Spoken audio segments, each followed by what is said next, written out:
Halo sahabat bahasa, tahukah Anda terdapat lebih dari 100.000 kosakata di dalam Kamus Besar Bahasa Indonesia atau KBBI? Banyak kosakata yang diserap atau diambil dari bahasa daerah.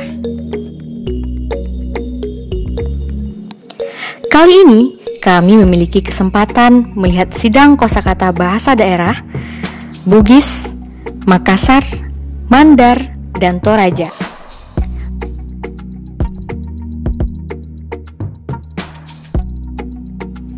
Tujuan sidang ini untuk memverifikasi kosakata bahasa daerah yang akan diajukan ke dalam KBBI. Itu diperiksa oleh Bapak Haridas Mandani. Yang kita lakukan, yang kita kumpulkan dari lokasi yang lain itu ada 1072 kosakata.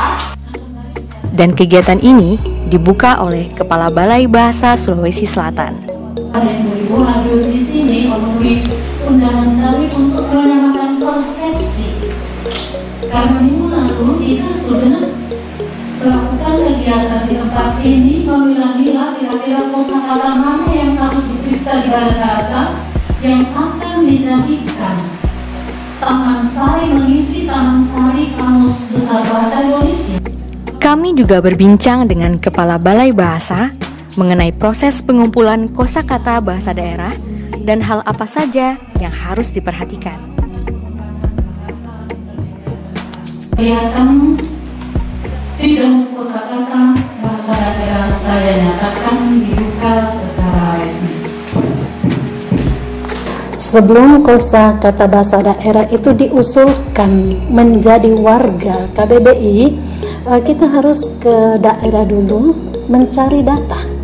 Kira-kira kosakata daerah yang mana yang bisa dimasukkan ke dalam KBBI? Karena ada beberapa rambu-rambu yang harus kita taati bersama. Misalnya kita mencari kosakata yang belum betul ada padanannya di dalam bahasa Indonesia. Salah satu contoh misalnya kosakata budaya, kuliner. Nah, kita harus melihat apakah itu sudah ada di dalam bahasa Indonesia dalam hal ini KBBI atau belum ada. Nah, itulah yang kami himpun.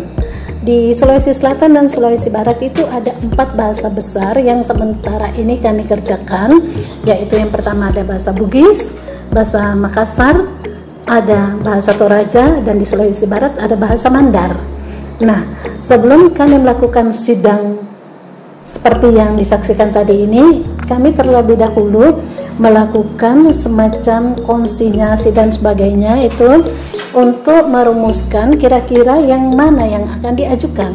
Nah, pada hari ini adalah penentuan kira-kira yang mana layak masuk atau tidak. Bukan masalah layaknya, tapi memenuhi syarat. Nah, khusus di Sulawesi Selatan, Bugis, apakah Makassar dan sebagainya, ada beberapa hal yang perlu kita perhatikan, yaitu masalah geminasi. Kalau di bahasa Indonesia ada masa dengan masa yang diadopsi secara atau diambil secara utuh, yaitu masa. Nah, kita di sini kan ada perubahan mengikuti aturan yang bahasa Indonesia. Misalnya kata kuliner basang. Nah, ketika masuk di dalam bahasa Indonesia Kamus KBBI itu tertulis basang, hilang S-nya 1. Begitu juga dengan kata palu, palu butung menjadi palu butung. Nah, ini yang kita harus cermati secara bersama. Khusus kata palu, ini kita ambil contoh saja ya. Ada kata palu, ada kata palu. Dengan hilangnya kata L, kata palu itu tentu membedakan makna. Kalau palu itu kan masak, palu butung itu sama salah satu jenis kuliner. Nah, ini barangkali yang perlu kita perhatikan. Masukan-masukan kami yang dari Sulawesi, khususnya misalnya bahasa daerah, agar ciri-ciri pembeda ini kita tetap harus mengambil secara utuh, sehingga identitas itu tidak hilang. Saya katakan hilang, nanti generasi muda yang akan datang itu taunya yang kata palu butung itu yang tanpa double L itu palu butung, padahal yang sesungguhnya adalah palu butung. Setelah ini, kami juga bertanya kepada pakar bahasa daerah mengenai kegiatan ini. Nama saya Dr. Andus Simon Petrus M.Um, pakar budaya Toraja. Ya. sebagaimana kita lihat atau yang terungkap selama ini mengenai kosa kata bahasa daerah, khususnya kosa kata bahasa daerah Toraja. Nah, Toraja itu adalah wilayah pegunungan. Dia lebih kaya dengan budaya di pegunungan daripada budaya di kelautan. Tidak seperti Bugis Makassar karena dia di pinggir laut. Kosa-kosa kata lebih banyak dan lebih kaya mengenai kelautan. Khusus di Toraja, dia lebih kaya dengan budaya, ritual pemakaman itu kaya sekali dengan kebiasaan-kebiasaan penguburan, kesenian di penguburan itu, macam-macam tingkatan penguburan, macam-macam tingkatan stratifikasi sosial, semuanya itu mempunyai kosakata yang baru. Kosa-kata itu tidak ada dalam bahasa Indonesia, tetapi adanya kegiatan ini mengakomodir kosakata bahasa daerah yang tidak ada dalam bahasa Indonesia. Kosakata bahasa daerah yang dipelopori oleh Balai Bahasa Sulawesi Selatan ini luar biasa. Kami semakin diperkaya dan kami semakin terdorong untuk mengajarkan kosa-kosa kata bahasa daerah itu yang justru tidak ada dalam bahasa Indonesia. Mudah-mudahan anak-anak sekolah, masyarakat luas pada umumnya dapat tetap semangat mempertahankan bahasa daerah, karena bahasa daerah adalah pilar atau pendukung bahasa Indonesia. Sekian dan terima kasih. Assalamualaikum warahmatullahi wabarakatuh. Saya Mukhlis Hadrawi, pakar bahasa Bugis dari Departemen Sastra Daerah Fakultas Ilmu Budaya Universitas Hasanuddin, tergabung dalam tim pendataan kosakata bahasa Bugis yang diselenggarakan oleh Balai Bahasa Provinsi Sulawesi Selatan. Saya ingin mengatakan bahwa Indonesia adalah negara yang terdiri dari berbagai suku bangsa, dan bahasa Indonesia adalah bahasa resmi di negara ini. Nah, untuk itu sepatutnya adalah hal yang dipandang sangat penting apabila bahasa Indonesia itu terakomodasi oleh bahasa-bahasa daerah. Bukan saja persoalan untuk mengenai kekayaan atau keberagaman bahasa daerah yang mendukung bahasa Indonesia, tetapi yang lebih penting itu adalah bahasa Indonesia harus memiliki jiwa. Jiwa apa itu? Adalah jiwa Indonesia. Dalam hal ini adalah suku bangsa yang terekspresikan berdasarkan pada bahasa. Nah, untuk itu saya sangat memberi apresiasi terhadap program yang dilakukan oleh Balai Bahasa Sulawesi Selatan sebagai program yang dikembangkan oleh Badan Bahasa Indonesia yang melakukan pendataan kosakata dalam rangka pengayaan kamus bahasa Indonesia berdasarkan akomodasi dari bahasa daerah. Akomodasi bahasa Bugis ke bahasa Indonesia itu cukup penting karena bukan menghadirkan sesuatu yang asing, tapi sudah menghasilkan sesuatu yang akrab pada masyarakat yang kemudian terakomodasi dalam kamus bahasa Indonesia. Mungkin seperti itu. Terima kasih. Mengenai kegiatan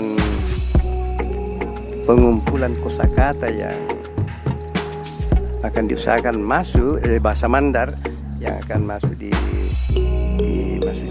KBBI, saya berpendapat ini sebuah kegiatan yang menarik sekali, dan ini dari segi ilmu pengetahuan sangat mendukung baik yang masa sekarang ya juga masa lampau, kan yang akan datang tentang bahasa ya seperti bahasa daerah saya, bahasa daerah Mandar. Harap ini kegiatan seperti ini ya wajib atau seharusnya memang dilakukan karena kita melihat perkembangan teknologi, perkembangan pergaulan internasional, itu bahasa Mandar memang tergerus. Saya lihat kalau kenyataan para peneliti sendiri mengatakan bahwa bahasa Mandar itu sudah ya digantikan oleh bahasa Indonesia, oleh bahasa Inggris, oleh bahasa Arab, ya, terutama yang dulu yang menyangkut dengan agama Islam. Jadi ini masuknya di dalam KBBI yang bisa diserap oleh KBBI. Ini saya sangat mendukung dan melihat kegiatan yang patut didukung baik oleh pemerintah pusat, namanya Balai Bahasa, dan juga Balai Bahasa di Sulawesi Selatan. Harapan saya supaya kegiatan seperti ini teruskan. Assalamualaikum warahmatullahi wabarakatuh. Saya Zainuddin Hakim menganggap bahwa kegiatan ini itu sangat positif, terutama dalam kaitan dengan pengembangan pengayaan kosakata bahasa Indonesia dari bahasa daerah. Kita tahu bahwa bahasa daerah di Indonesia ini sangat banyak. Potensinya untuk diangkat menjadi warga kosakata bahasa Indonesia sangat terbuka, dan sangat banyak kosakata istilah khas dalam bahasa-bahasa daerah tertentu, khususnya dalam bahasa Makassar, yang perlu diangkat, ditawarkan menjadi warga kosakata bahasa Indonesia.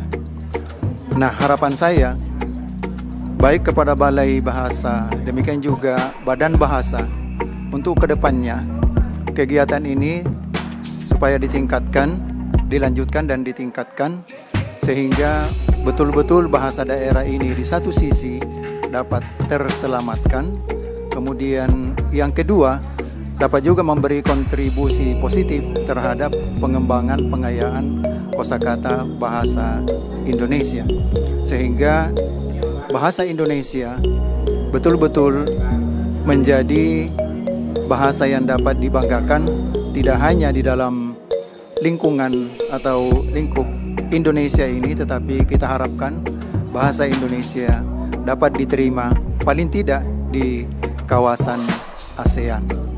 Mereka berharap kosakata bahasa daerah dapat diserap secara utuh ke dalam Kamus Besar Bahasa Indonesia, sehingga identitas bahasa tersebut tetap terjaga.